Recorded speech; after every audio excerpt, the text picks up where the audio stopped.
दिन एक, जब भगवान ने दुनिया बनाई तब उसने पहले कुत्ते को बनाया। भगवान ने कुत्ते से कहा, तुम दिन भर घर के बाहर बैठे रहना और जो भी वहां से गुजरे उन पर भौंकना और मैं तुम्हें जीने के लिए 20 साल की उम्र देता हूँ।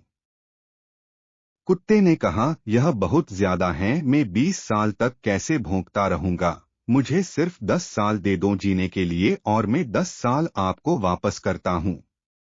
भगवान ने कुत्ते की बात मान ली और उसे 10 साल की उम्र दे दी। दिन दूसरा, और फिर दूसरे दिन भगवान ने बंदर बनाए और भगवान ने बंदर से कहा, तुम लोगों का मनोरंजन करना, उन्हें करतब दिखाना और उन्हें खूब हंसाना। मैं तुम्हें जीने के लिए 20 साल की उम्र देता हूँ। बंदर ने कहा, करतब दिखाने के लिए 20 साल की उम्र? आपको यह ज्यादा नहीं लगती? मैं भी उन कुत्तों की तरह आपको 20 साल की उम्र में से 10 साल आपको वापस लौटाता हूँ। भगवान राजी हो गए। दिन तीसरा, दुनिया बनाने के तीसरे दिन भगवान ने गाय बनाई।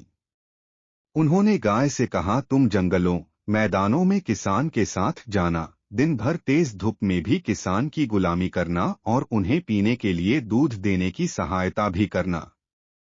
मैं तुम्हें जीने के लिए 60 साल की उम्र देता हूँ। गाय ने कहा, इस तरह की कठिन और पारिश्रमिक जिंदगी के लिए आप मुझे 60 साल की उम्र दे रहे हैं।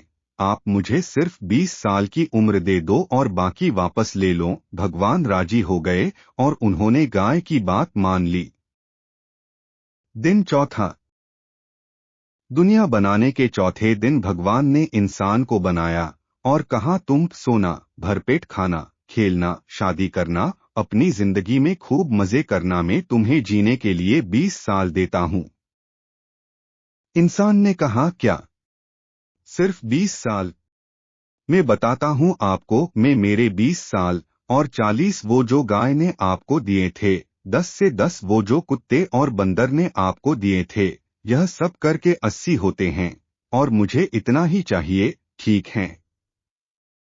भगवान राजी हो गए और उन्होंने हाँ कर दी। तो इसीलिए हमारे जीवन के पहले 20 साल हम खूब खाते हैं, सोते हैं, खेलते हैं और अपने जीवन को ठीक से जी पाते हैं। फिर अगले 40 साल हम गुलामी करते हैं, अपने परिवार की रक्षा करते हैं। फिर अगले 40 साल हम बंदरों की तरह अपने पोते पोतियों को हंसाते हैं और फिर आखिरी 10 साल हम एक जगह बैठ जाते हैं और घर के सदस्यों पर भौंकते हैं। मनुष्य जिंदगी को आपके सामने बहुत अच्छे से एक्सप्लेन्ड कर दिया गया है। हमारी और मांगने की आदत से ही हम परेशान हैं। हमें जितना मिलता है उससे हम कभी संतुष्ट ही कहाँ हुए। हमारे दुखों का कारण सिर्फ एक है और वह है असंतुष्टि।